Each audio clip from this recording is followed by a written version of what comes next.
श्रीमन्महागणाधिपतये नमः। सांब शिवाय नमः। अथ श्री शिव महापुराणे विद्येश्वर संहितायां सप्तमोऽध्यायः।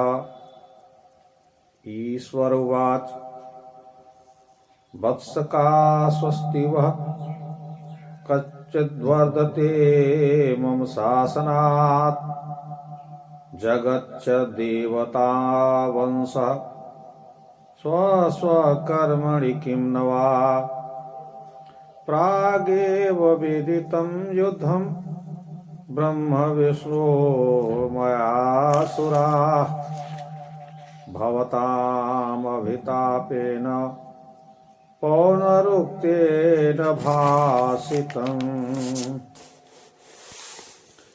इति सस्मितया मद्व्या कुमार परिभाषया समतोषयदम्बाया सपतिस्तत्सुरव्रजम् अथ युद्धाङ्गणं गन्तुं हरिधात्रोरधीश्वरः आज्ञापयद्गणेशानां सतं तत्रैव संसदि ततो वाद्यं बहुविधं प्रयाणाय परेषितुः गणेश्वराश्च सन्नद्धा नानावाहनभूषणाः प्रणवाकारमाद्यं तं पञ्चमण्डलमण्डितम् आरुरोह रथं भद्रम् अम्बिकापतिरीश्वरः सूनो गणमिन्द्राद्या सर्वेऽप्यनुययुः सुराः चित्रध्वजव्यजनचामरपुष्पवर्ष संगति नित्यविहाविहैरैः अपिवाद्यवर्गैः सम्मानितः पशुपतिः परया च देव्या साकन्तयो समरभूमिमगात् ससैन्यः समीक्षन्तु तयोर्युद्धं निगूढं सम्भ्रमास्थितः समाप्तवाद्यनिर्घोषः शान्तोरुगणनिःस्वनः अथ ब्रह्माच्युतौ वीरौ हन्तु कामौ परस्परम् माहेश्वरेण चास्त्रेण तथा पाशुपतेन च अस्त्रज्वालैरथो दग्धं ब्रह्म विष्णोर्जगत्त्रयम् ईशोऽपि तं निरीक्ष्याथ यकालप्रलयं भृशं महान्नलस्तम्भ विभीषणाकृतिर्बभूव तन्मध्ये लेशनिष्कलः ते स्त्रे चापि ज्वाले लोकसंरक्षणक्षमे निपतेतु क्षणेनैव याविर्भूते महानले दृष्ट्वा तमद्भुतं चित्रमस्त्रशान्तिकरं शुभं किमेतदद्भुताकारम् इत्योचुश्च परस्परम् अतीन्द्रियमिदं स्तम्भम् अग्निरूपं किमुत्थितम् अस्योर्ध्वमपि चाधश्चावयोर्लक्ष्यमेव हि इति व्यवसितौ वीरौ मीलितौ वीरमानिनौ तत्परौ तत्परीक्षार्थं प्रतस्थातेऽथ सत्वरम् आवयोर्निश्चयोस्तत्र कार्यमेकं न संभवेत् इत्युक्त्वा सुकर्तनु विष्णुस्तस्यादिमीवान् तथा ब्रह्मा हंसतनु तदन्तं वीक्षितुं ययौ भित्वा पातालनिलयम् गत्वा दूरतरं हरिः नापश्यत् तस्य संस्थानं स्तम्भस्यानलभर्चसा श्रान्तः सशुकरहरिः प्राप पूर्वं रणाङ्गणम् अथ गच्छंस्तु व्योम्ना च विधिस्तात पिता तव ददर्श केतकी पुष्पं किंचित विच्युतमद्भुतम् अतिसौरभ्यस म्लानं बहुवर्षाच्युतं तथा अन्वीक्ष्य च तयोः कृत्यं भगवान् परमेश्वरः परिहासं तु कृतवान् कम्पनाचलितं शिरः तस्मात् तावनुगृह्णातोच्युतं केतकमुत्तमम् किं त्वं पतसि पुष्पे स पुष्पराट् केनावाधृतम् आदिमस्याप्रमेयस्य स्तम्भमध्याच्युतश्चिरम् न सम्पश्यामि तस्मात् त्वं जह्यासामं तदर्शने अस्यान्तस्य च सेवार्थं हंसमूर्तिरिहागतः इतः परं सखे मेद्य त्वया कर्तव्यमीप्सितं मया सह त्वया वाच्यम् एतद्विष्णोश्च सन्निधौ स्तम्भान्तो वीक्षितो धात्र तत्रा साक्ष्यमहमच्युत इत्युक्त्वा केतकं तत्र प्रणनाम पुनः पुनः असत्यमपि सत्यं स्यात्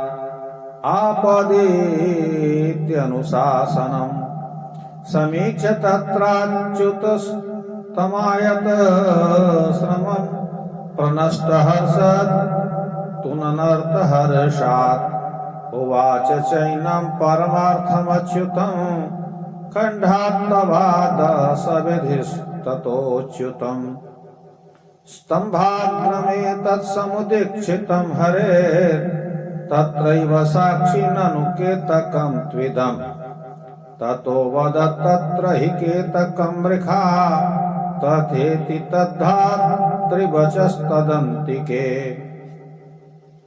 हरिश्च तत् सत्यमितीव चिन्तयन् चकार तस्मै विधये नमः स्वयं षोडशैरुपचारैश्च पूजयामास तं विधिं प्रहर्तुं सठमं लिङ्गितः स ईश्वरस्तत्र बभूव साकृतिः समुत्थितः स्वामी विलोकनात् पुनः प्रकम्प पाणि परिगृह्य तत्पदम् आद्यन्तहीन बहुकेत्यो मोहबुद्ध्या भूयाति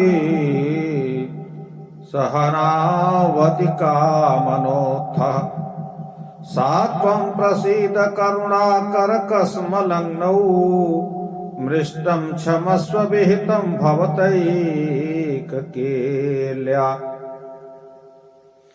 ईश्वरवाक् वत्स प्रसन्नोऽस्मि हरये स्वमीशं त्वमीक्षन्नपि सत्यवाक्यं ब्रूयात् तस्मै भविता जनेषु शाम्यं मया सत्कृतिरप्यलब्धा इतः परं ते पृथगात्मनश्चेत्र प्रतिष्ठोत्सव पूजनं च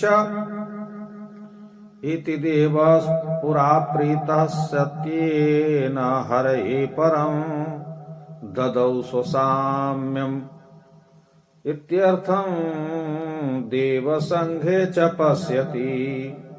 इति श्री शिव महापुराणे विद्येश्वर संहितायां सप्तमोऽध्यायः। हरि ओम तत्सत्। अथ हिंदी अनुवादः। ईश्वर बोले, हे पुत्रों, हमारी आज्ञा में रहने वालों, आप सभी का मंगल होवे। बताइए, संसार और देवता लोग अपने अपने कर्म में प्रवृत्त हैं ना। मैंने पहले ही जान लिया है, ब्रह्मा और विष्णु के बीच जो युद्ध चल रहा है, जिसे आपने फिर से बताया। हे कुमार, इस प्रकार मधुर वाणी से पार्वती पति शंकर ने उन देवताओं को संतुष्ट किया। तब शिव ने अपने 100 गणों को उस युद्ध भूमि में जाने की आज्ञा दी जहां ब्रह्मा और विष्णु युद्ध कर रहे थे। तब शंकर के प्रयाण के समय चारों तरफ से देवताओं के वाद्य बजने लगे, गणेश्वर प्रयाण करने लगे। प्रणव के समान आकार वाले सर्वत्र पंचमंडल मंडित भद्र रथ में अंबिकापति भूत भावन शंकर सवार हुए। उनके पुत्रगण भी साथ में हुए। इंद्रादि देवता भी पीछे पीछे चले। सुंदर ध्वज व्यजन चामर पुष्प की वर्षा होने लगी। संगीत नृत्य बाजन बजने लगे। जैसे ही ब्रह्मा और विष्णु के निकट समरभूमि में भगवान सेना सहित पहुंचे और बादलों के बीच छिप करके उनके युद्ध को देखने लगे, गण जब उनके समीप पहुंच करके शब्द करने लगे, ठीक उसी समय ब्रह्मा और विष्णु आपस में एक दूसरे पर माहेश्वर अस्त्र और पाशुपत अस्त्र का प्रहार कर चुके थे और अस्त्रों की ज्वाला से मानव त्रिलोकी भस्म होने लगी थी। उसी बीच महाअग्नि के स्तंभ के समान महाभयंकर आकृत का एक निर्गुण रूप प्रकट हुआ। वह लोक क्षय करने में समर्थ था। उस अग्निवत महास्तंभ को देखकर सब शांत हो गए। विचार करने लगे, यह अद्भुत आकार की वस्तु हम दोनों के बीच कैसे आ गई। यह इंद्रिय अगोचर स्तंभ अग्निरूप कहां से आ गया। हम दोनों को इसके ऊपर और नीचे के भाग को देखना चाहिए। इस प्रकार कहकर दोनों वीर आपस में मिलकर उसकी परीक्षा करने को तैयार हो गए। ऐसा सोचकर भगवान विष्णु शूकर का रूप धारण करके उसके मूल भाग को देखने के लिए नीचे चले और ब्रह्मा जी हंस का रूप धारण करके उसके ऊपर का भाग देखने के लिए चल पड़े। शूकर स्वरूप भगवान हरि पाताल लोक में बहुत दूर तक गए, परंतु उस अग्नि के समान प्रज्वलित स्तंभ का पार नहीं पाया और थक कर युद्ध स्थल में लौट आए। ब्रह्मा जी आकाश मार्ग में चलते रहे। किंचित उन्हें एक पुष्प केतकी का दिखाई दिया। बड़ा ही अद्भुत था। यद्यपि वो बहुत वर्षों से टूटा था, फिर भी उसमें सुगंध बहुत थी। वह मलिन हो गया था।